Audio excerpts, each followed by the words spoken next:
How to disable download via mobile data on Deezer mobile. Hello guys, in today's video I'm gonna show you how to disable download via mobile data on Deezer mobile. First, then open Deezer.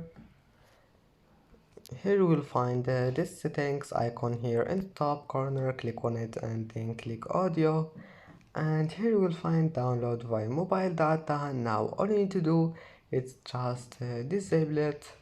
Click on it, and as you see, download via mobile data have been disabled. Now just go back, it will be saved, and it's easy of course.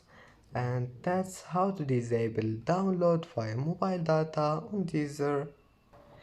And that's it for today's video. Don't forget like and don't forget subscribe, and thank you for watching this video until the end and see you in the next video.